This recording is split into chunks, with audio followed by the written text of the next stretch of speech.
मित्रांनो, आज अंकगणिताचा दुसरा पाठ आपण घेत आहोत. काल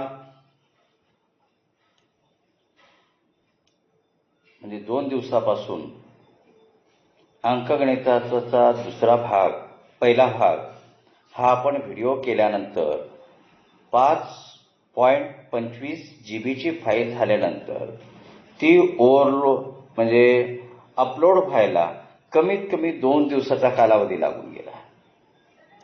मित्रांनो, या अगोदर झूमवर BSc लेक्चर घेतच आहे आणि MSc परीक्षा सुद्धा झूमवर घेतल्यात. नीट म्हणजे गुगल मीट जी आहे त्या मीटवर सुद्धा लिमिटेशन आहे, झूमवर सुद्धा लिमिटेशन आहे. फेसबुकच्या लाईव्ह प्रोग्राममध्ये आपण त्या माध्यमातून आपण लोकांपर्यंत म्हणजे मुलांपर्यंत, स्पर्धा परीक्षेच्या मुलांपर्यंत पोहोचू हा विचार शिवजागरच्या माध्यमातून आम्ही त्यावेळेस राबवण्याचा प्रयत्न केला. मात्र त्यातही लिमिटेशन्स आहेत. त्या ठिकाणी व्हिडिओवर ब्लेअर येतात आणि ब्लेअर आल्यामुळे फार मोठे प्रॉब्लेम क्रिएट झालेले. नंतर मध्येच लाईन जाते, नेटचा व्यत्यय, या सगळ्या समस्यावर मात करून पुन्हा आपण हा दुसरा अंकगणिताचा दुसरा व्हिडिओ आपण तयार करीत आहोत. आज अंकगणिताचा पहिला भाग याचं संपूर्ण शेअर केल्यानंतर फेसबुक, व्हॉट्सअपच्या माध्यमातून विद्यार्थ्यांकडून असा प्रचंड असा प्रतिसाद मिळाला. त्याबद्दल त्या विद्यार्थ्यांचे सुद्धा आभार मानतो. आणि जी काही लोक त्यात जॉईन झालेली आहेत, त्या शेअर्स करत आहेत.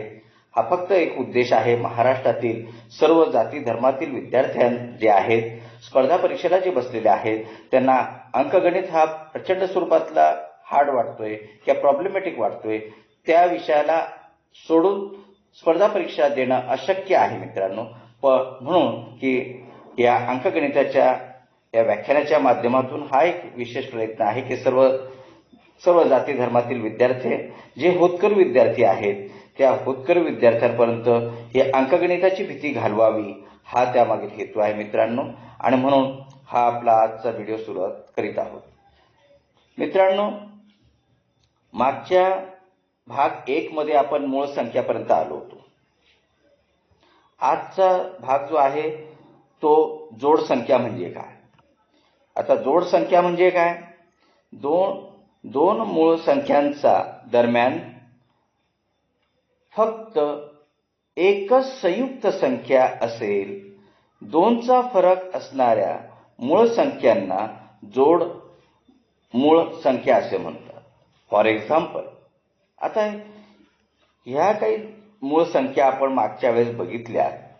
यामध्ये या जोड संख्या, ज्या मूळ संख्या ज्या आहेत त्याच्या दरम्यान फक्त एकच संयुक्त संख्या असेल आणि त्यामध्ये 2चा फरक असेल, अशा मूळ संख्यांना जोड मूळ संख्या असे म्हणतात. आता बघा, 1 ते 10च्या दरम्यान 3 आणि 5 होते. मग आपण 3 व 5 ही जोड मूळ संख्या आहे.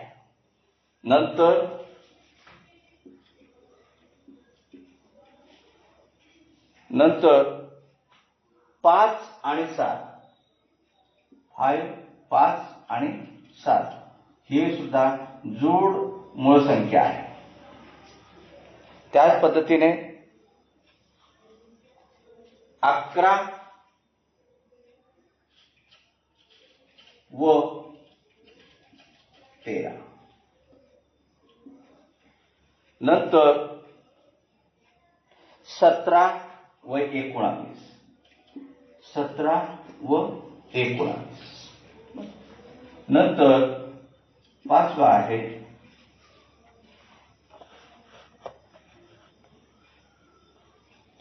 29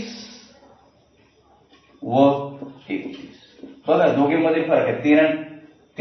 5तून 3 काढले 2, 7तून 5 मायनस केले 2. म्हणजे या सगळ्या संख्येमध्ये 2चा फरक आहे. ओके. 29 आणि 31. नंतरची संख्या आहे 41 व 43. 41 आणि 43 यामध्ये सुद्धा फरक 2चा आहे. 59 व 61 2चा फरक आहे.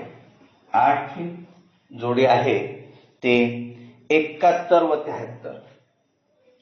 71 व 73 व 73. प्रत्येकामध्ये क्रायटेरिया काय आहे?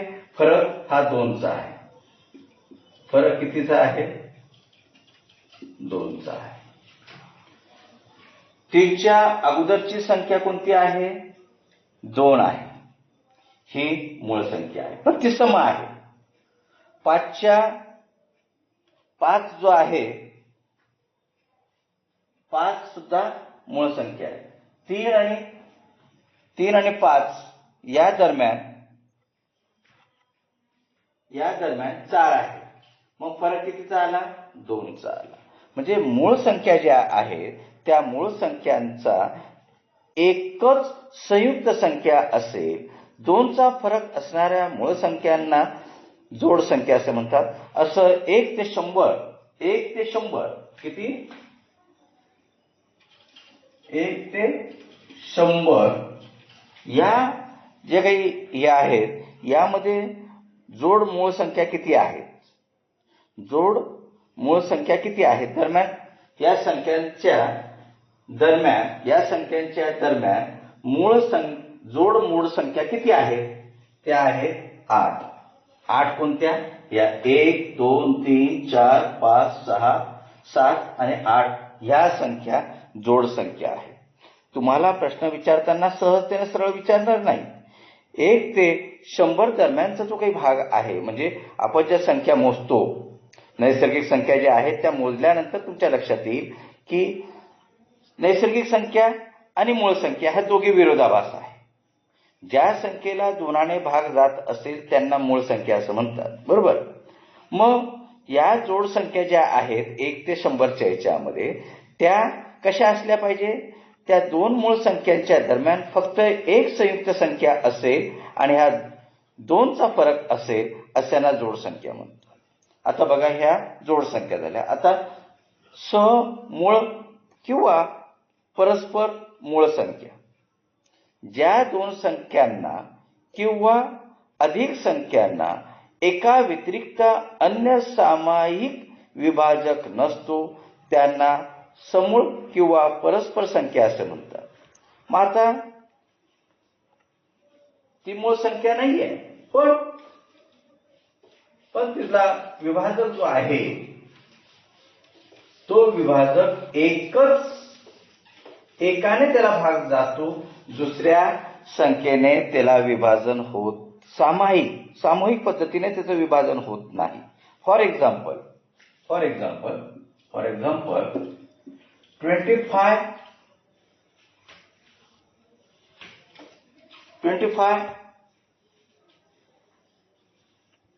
and 28,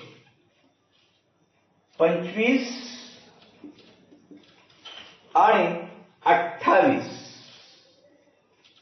25 आणि 28 ह्या ज्या 2 संख्या आहेत, ह्या 2 संख्यांचा विभाजक जो आहे, 25 ला कितीने भाग जातो? कितीने भाग जातो? 1ने जातो. आणखी कोणत्या संख्येने भाग जाईल? 5ने जाईल. आणखी कोणत्या संख्येने जाईल?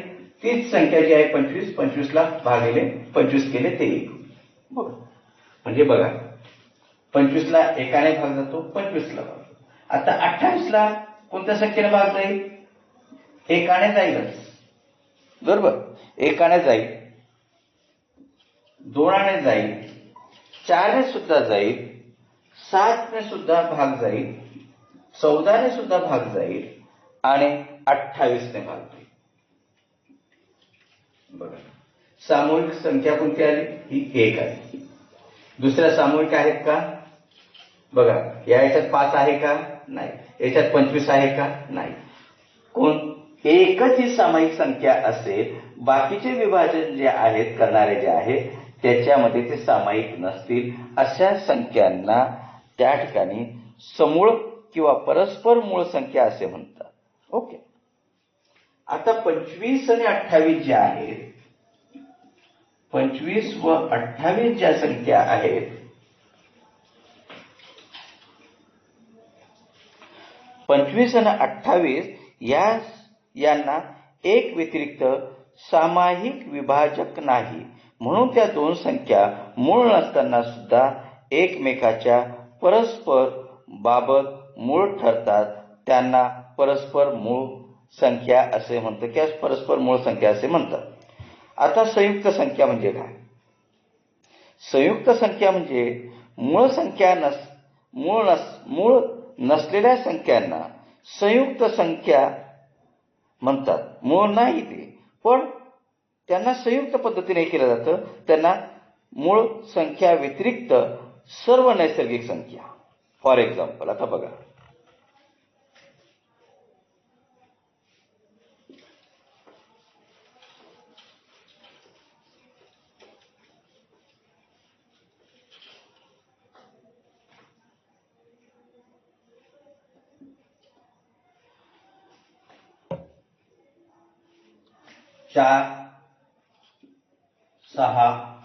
चार, 6, 8, 9,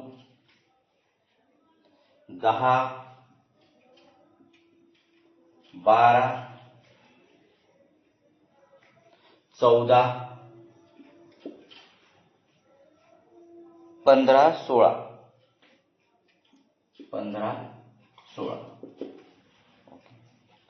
ह्या ज्या संख्या आहेत 4, 6, 8, 9, 10, 12, 14, 15 आणि 16, ह्या ज्या संख्या आहेत त्यांना संयुक्त संख्या आहेत. आणि त्या संख्या ज्या आहेत त्या मूळ संख्या नाहीत, त्या मूळ संख्या नाहीये.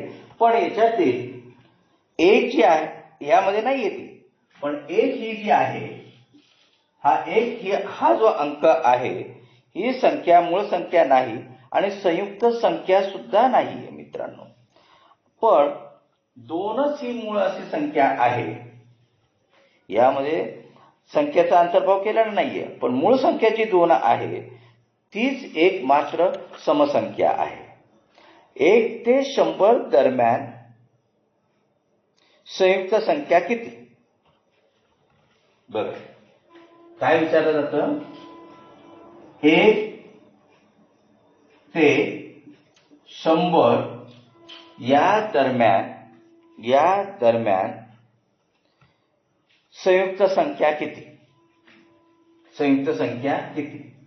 आता मूळ संख्या किती आहे? आपण मागे शिकला 25 मूळ संख्या आहे.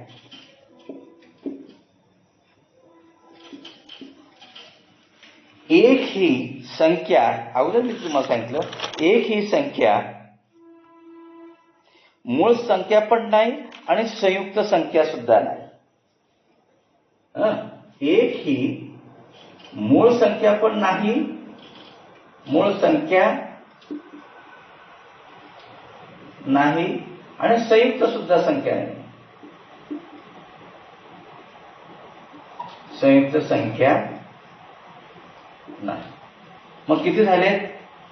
25 आणि 1, 26. किती आहेत? 1 ते 100. 1 ते 100 मध्ये एक अंक किती आहेत? 1 ते 100. मग 100 मधून आपण वजा 26 केले, उरले किती? 74. मग हे 74 ज्या अंक आहेत म्हणजे संख्या आहे, ही 74 संख्या काय आहे? संयुक्त संख्या आहे. आणि कारण 1 ते 100 दरम्यान 25 मूळ संख्या आहेत, एक ही संख्या मूळ संख्या नाही किंवा संयुक्त नाही, म्हणजे झाले 26. एकूण किती झाले? 26 कट झाले. त्यातून 26 संख्या या कट झाल्या.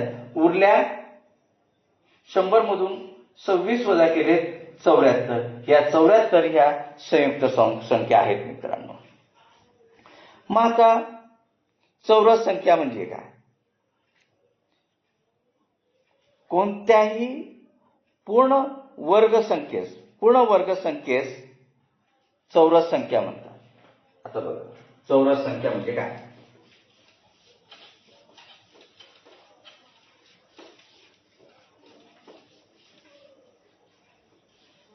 चौरस संख्या म्हणजे काय की त्या ठिकाणी त्या संख्येचं, आता बघा फॉर एक्झाम्पल 4 9 16 4 9 16 आणि 25. आता कोणत्याही पूर्ण वर्ग संख्या, आता 4 कशाची वर्ग संख्या आहे? 2 बरोबर 4. 3 9. 4 16. 5 25. 4 19 16 आणि 25. म्हणून या 4 9 16 25 यांना आपण काय म्हणणार? चौरस संख्या असे म्हणणार. आता अपूर्णांक संख्या, ज्या संख्येची किंमत अपूर्णांक असते किंवा अपूर्णांक संख्या ही अंश आणि छेद स्वरूपात असते, की जी 2 प्रकार त्याच्यामध्ये आहेत, व्यावहारिक अपूर्णांक आणि दशांश अपूर्णांक. आता अक्षांश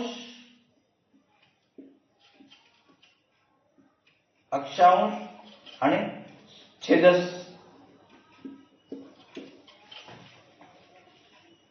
अंश आणि छेद. आता हा जो काही भाग आहे, मग आता कोणती संख्या येऊ शकते बघा? 5 आणि 6. 5 काय आहे? अंश आहे. 6 काय आहे? छेद आहे. 5 हा छेदस म्हणजे अंशस्थानी आहे. छेद 5/6 हे काय आहे? आता आपण 3/4. 3 अंशस्थानी आला, छेदस्थानी 4 आला, म्हणजे हा अंश आला, हा छेद आला. मग हे काय म्हणणार आपण? त्याला अपूर्णांक संख्या म्हणणार. आता आपण त्याच्यामध्ये व्यावहारिक अपूर्णांक कोणते आहेत आणि दशांश अपूर्णांक कोणते आहेत ते बघूया. आता व्यावहारिक अपूर्णांक हे जे काही आहेत, हे जे आहेत 3/4 5/6 हे व्यावहारिक अपूर्णांक आहे. मग दशांश अपूर्णांक काय कसे? आता आपण 3/4 हा व्यवहारी आला. पण जर आपल्याला त्या ठिकाणी असं 0 इथं पॉइंट ठेवला, इथे 5 अशी जर संख्या लिहिली तर तिला म्हणतात दशांश. आता तुम्हाला एकांक, दशम आणि शतक कसं होतात ते आम्ही सांगतो तुम्हाला. त्या ठिकाणी 0.25 और 10.25 ही काही आहे फिगर, ही सरळ स्वरूपात मांडत असेल तर तिला शतक, त्याला दशांश असं म्हणतात. दशांश बघा. तशा जी काही पॉइंटच्या नंतरच्या ज्या काही संख्या लिहिल्या जातील, पॉइंटमध्ये लिहिल्या जातील, त्याला दशांश अपूर्णांक असं म्हणतात. आता त्रिकोणी संख्या बघा.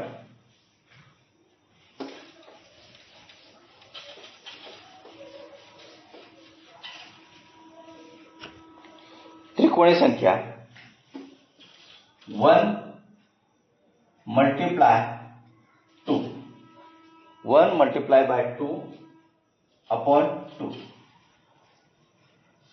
आता बे एक बे 1 गुणिले 1 बरोबर काय आलं 1. उत्तर काय आलं त्याचं 1 आलं. आता 2 मल्टिप्लाय बाय 3 अपॉन 2 आपण घेऊया तर काय येईल बे एक बे 3 एकाला गुणिले 3 केलं तर 3 म्हणजे 3 उत्तर येतं त्या ठिकाणी. आता 4 म्हणजे 3 गुणिले 4 भागिले 2. आता या ठिकाणी काय होईल बे एक बे दुने 4 3 दुने 6 उत्तर आहे 6. हा जो आहे हा जो 1 2 3 म्हणजे याचा आकार कसा येतो बघा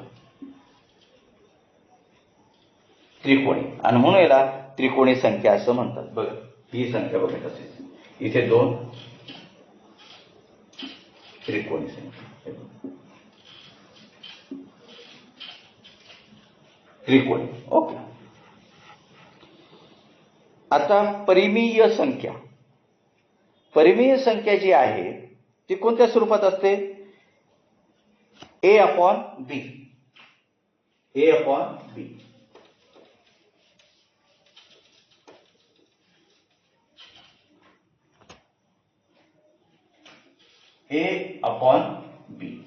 ह्या स्वरूपात मांडलेली असते त्याला परिमेय संख्या म्हणतात. या स्वरूपातील संख्यांना परिमेय संख्या असे म्हणतात. यामध्ये सर्व घन व ऋण पूर्णांक अपूर्णांक संख्या व शून्य यांचा समावेश होतो. a अपॉन b या स्वरूपात b हा शून्य कधीच नसतो. b is not equal to 0. This is very important. b is not equal to 0. a upon b, but b is not equal to 0. म्हणजे not equal to 0 म्हणजे a upon 0 असं कधीच नसतं. हे कधीच नसतं. हे परिमेय संख्यामध्ये ते पथ्य पाळलं गेलेलं आहे. आता ही अट महत्वाची आहे. प्रत्येक पूर्णांक संख्या ही परिमेय संख्या असते कारण त्या संख्येचा छेदस्थानी 1 हा अंक असतोच. फॉर एक्झाम्पल 4 अपॉन 4 अपॉन 1 हे जे आहे हा काय आला अंश आला हा आला छेद 4. बघा हे तुम्ही लिहून घेत चला म्हणजे जेणेकरून तुमच्या लक्षात राहील मित्रांनो. बरोबर. आता 4 हा अंश आला 1 हा छेद आला. आता याच्यामध्ये 2 प्रकार आहेत घन परिमेय आणि ऋण परिमेय. आता याच्यामध्ये घन जर घेतला तर 11 अपॉन 8. आता आपण 11 अपॉन 8 11 अंशस्थानी छेदस्थानी 8 घेतला. ही जी संख्या आहे किंवा -8 -9 हे दोघी चिन्ह सारखे असले तर यांना घन स्वरूपात. आता -3 -2 हे दोघी चिन्ह कसे आहेत ऋणाचे आहेत. दोघी संख्या जर ऋण असतील तर त्यावेळेस त्यांना घन परिमेय असं म्हणतात. ओके. किंवा ही संख्या 3 अपॉन 5 असे सुद्धा लिहिलं तर याच्या पुढे चिन्ह आहेत का नाही. याच्या पुढे चिन्ह आहेत पण वजाचे दोघी वजाचे चिन्ह आहेत यांना घन म्हणतात. ओके.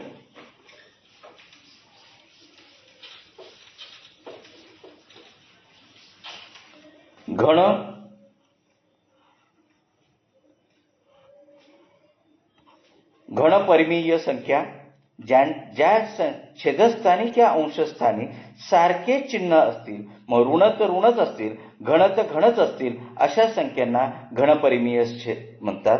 अंश आणि छेदाचे चिन्ह हे समान असते. पण ऋण परिमेय याच्यामध्ये अंश आणि छेदाचे चिन्ह हे वेगवेगळे असतात. For example -3/4. आता या ठिकाणी चिन्ह जरी दाखवलं नाही तर हे चिन्ह कोणतं आलंय, प्लस आलंय असं समजूया.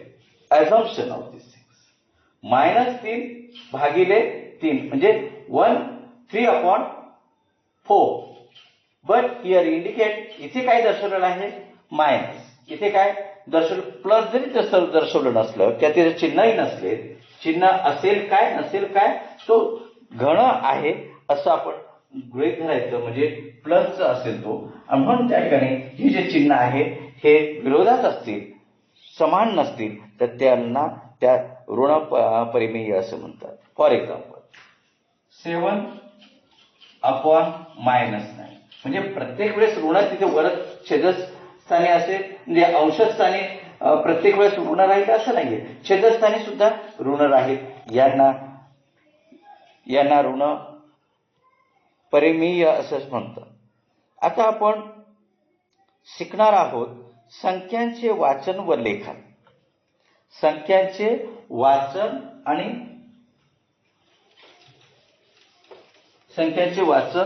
आणि लेखन. आता एकांक, एकक आपण म्हणूया. एकक म्हणजे डिजिट किती असेल, only 1 digit. For example 1. Okay. आता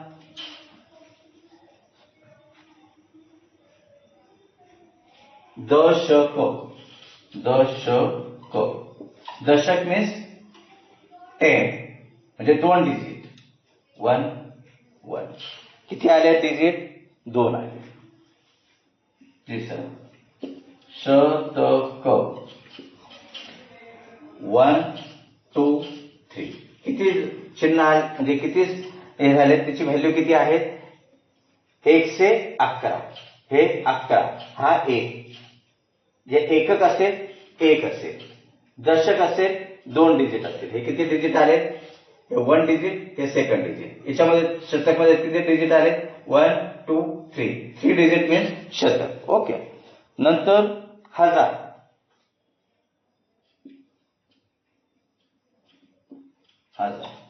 हजार मध्ये किती डिजिट यायला पाहिजे, 1, 2, 3, 4.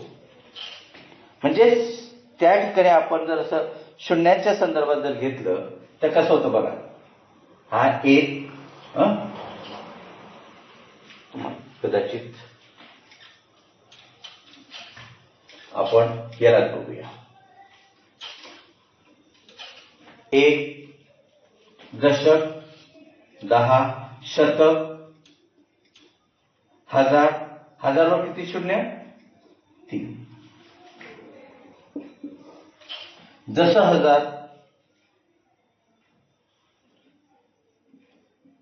जसं हजार याच्यामध्ये काय होईल, हाऊ मेनी झिरो ऑन 1. जसं हजार म्हणजे 10 आणि 1000, 10,000. हाऊ मेनी झिरो ऑन 1, एकावर किती शून्य, 4. बघा ह्या आता तुमची व्हॅल्यू कशी असली पाहिजे, तुम्हाला लोकांनी त्या प्रकारचं गृहीत धरलं की याचा अर्थ तुमची व्हॅल्यू 0 आहे. तुम्हाला लोकांनी गृहीत न धरता काउंटिंग मध्ये केलं तर त्या ठिकाणी तुमची व्हॅल्यू वाढते. फार आता बघा, आता आपण एकावर 0 दिलं तर त्याची व्हॅल्यू किती झाली, 10. आणि आता आपण असं जर केलं, ह्या एकाच्या पुढे 0 ठेवला, एकाच्या पुढे 0 ठेवला, हा 0 आणि हा 1, काय व्हॅल्यू झाली त्याची, 1च झाली. त्याच्या आता 2 0 ठेवूया, किती व्हॅल्यू झाली, 1च झाली. आता आपण 3 0 ठेवूया, 1, 2, 3, 4. याच्या पुढे एकावर आपण इथे 4 शून्य ठेवले, पण एकाच्या पुढे इथे 4 ठेवले तर काय झालं, व्हॉट हॅपन, काय झालं, की शून्य कुठे ठेवावा याच्यावर त्या अंकाची व्हॅल्यू वाढते. मग व्यक्तिमत्व तुमचं जर डेव्हलप करायचं असेल तर लोकांनी आपल्याला झिरो व्हॅल्यू करू नये.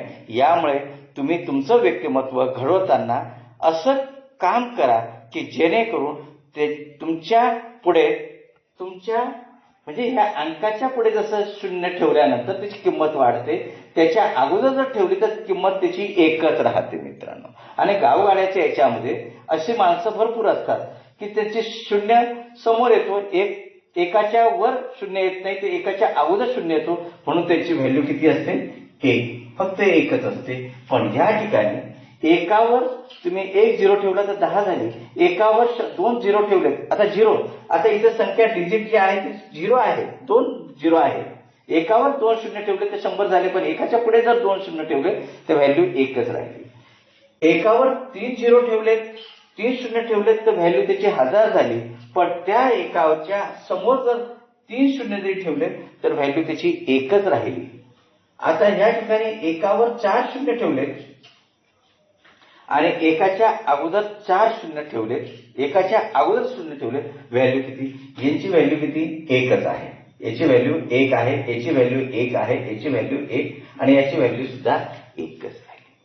म्हणून व्यक्तिमत्व विकास करत असताना तुम्ही असं काम करा की तुमच्या एरियामध्ये, तुमच्या विभागामध्ये तुमची नोंद होईल, तालुक्यात नोंद होईल, जिल्ह्याला नोंद होईल, राज्यात नोंद होईल आणि देशात सुद्धा नोंद होईल. असं तुमचं कृत्य असलं पाहिजे.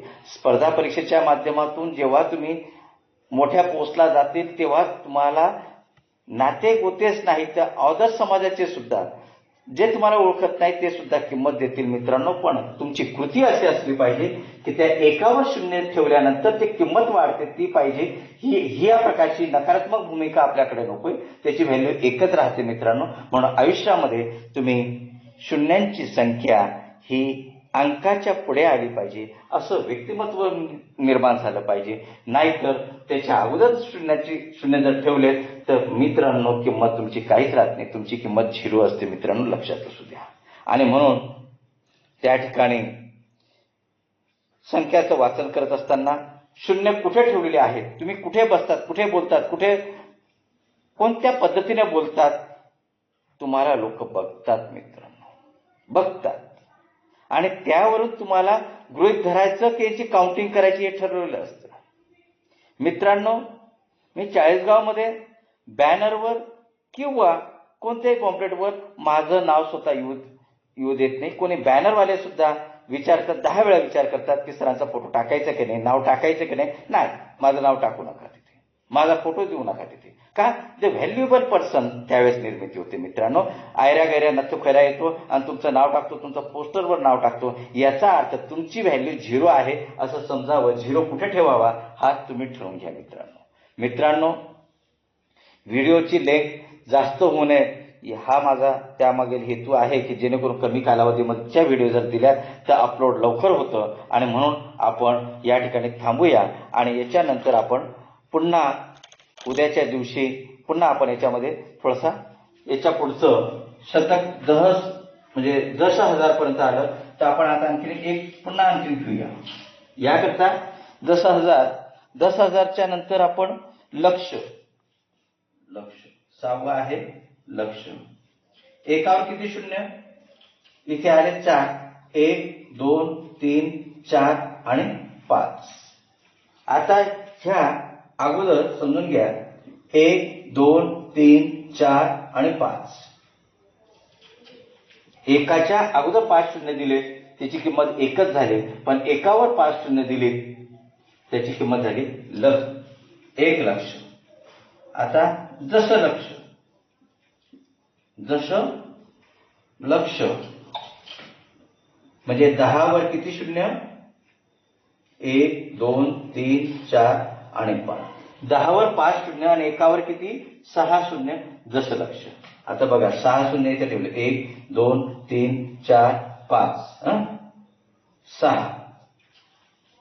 याची किंमत किती झाली? पुन्हा 1 झाली. आपण या ठिकाणी थांबूया आणि पुन्हा तिसरं जस्ट लेक्चर होईल त्याच्यामध्ये आपण याचा पुढचा भाग घेऊया मित्रांनो, तुम्ही एवढं ऐकून घेतलं किंवा लक्षपूर्वक ऐकलं त्याबद्दल मी तुमचा ऋणी आहे, आभारी आहे मित्रांनो. थांबतो इथे. ओके.